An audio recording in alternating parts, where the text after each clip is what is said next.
Hello and welcome back to An Apple a Day. Today we have another unboxing video, something very interesting that I found on Facebook Marketplace.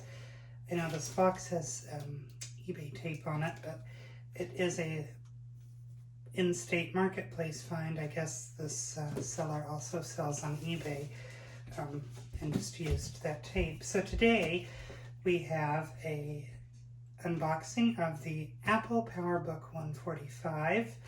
The PowerBook 145 was released in the summer or fall of 1992, and it had about a year-long run. It replaced the PowerBook 140. It was relatively similar. I think it had more memory or a few slight differences.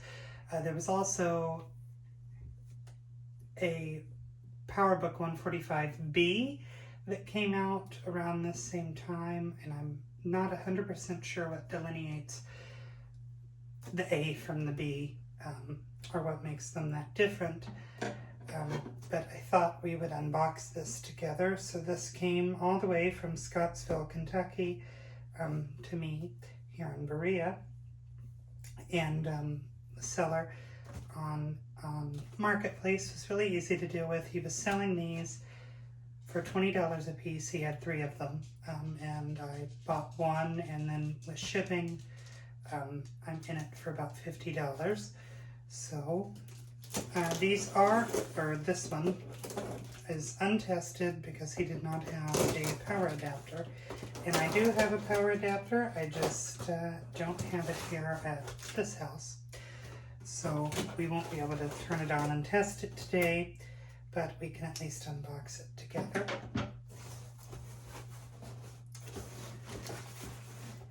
Alright, so I brought you in closer so you can get a bird's eye view of what I'm seeing.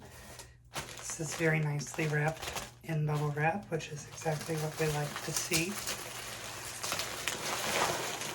And there it is. Look how chunky this thing is in 1992. You know, I really think that we have the PowerBook series to thank for the modern day laptop. I mean, it all started really with the Macintosh Portable in 1989, and then was revolutionized into the PowerBook series, and later the iBook, and then the MacBook that we have today.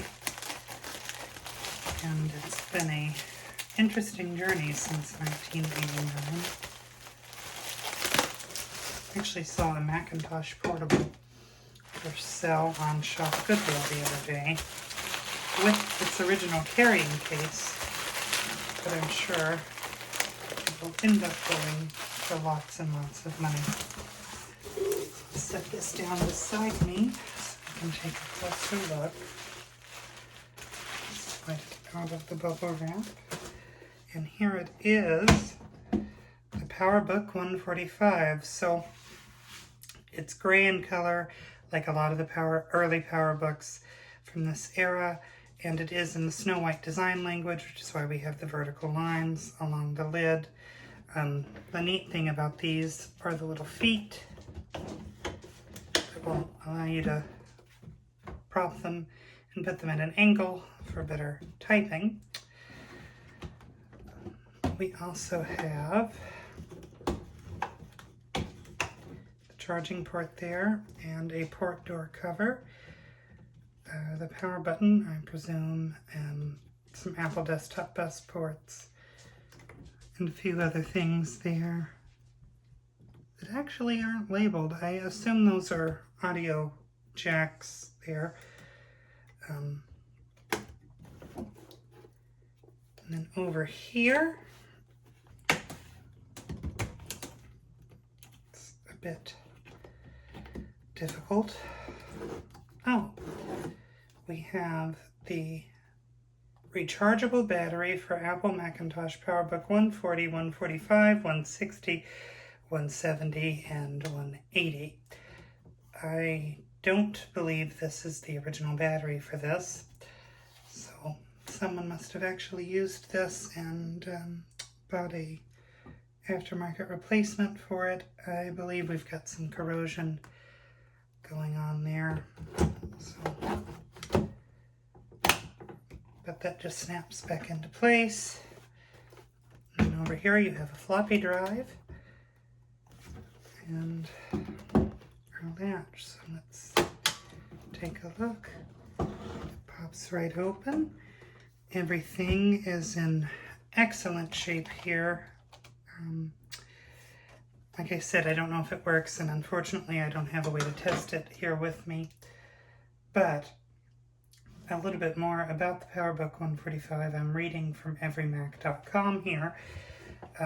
It features a 25 megahertz 68,034 processor, 4 megabytes of RAM, and the option of either a 40 megabyte or 80 megabyte hard drive. Not sure which one this one has because it's not easily removable like in some other models.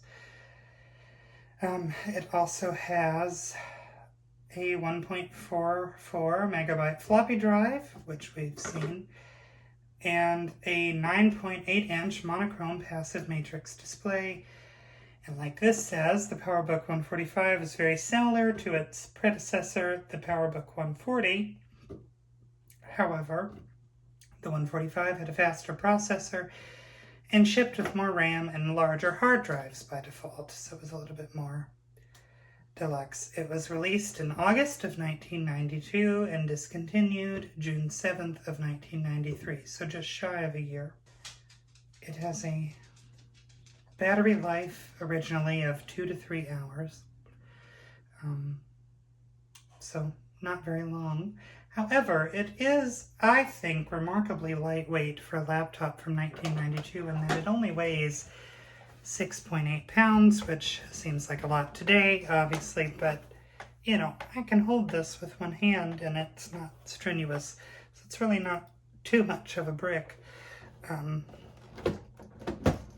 The original Mac OS that this was shipped with was version 7.0.1, and it supported all the way up to 7.5.5. And let's see, it does not, oh, sorry, I read that wrong. The original retail price for this unit is $2,150. So I think for the $50 I'm in it for, that was a good deal. A lot of depreciation happens in 30 years with electronics. This does have an option on every Mac here for us to take a look at the ports. So let's see what ports are on the back here. There is the one Apple desktop bus port, a serial port, modem, not offered, microphone and sound out, so those were both audio jacks, I was right, the security lock, and power adapter port. And that looks like all the ports on this one. So anyway, it's a really interesting unit. I have a PowerBook either 180 or 100, I can't remember which one, that has a dead display.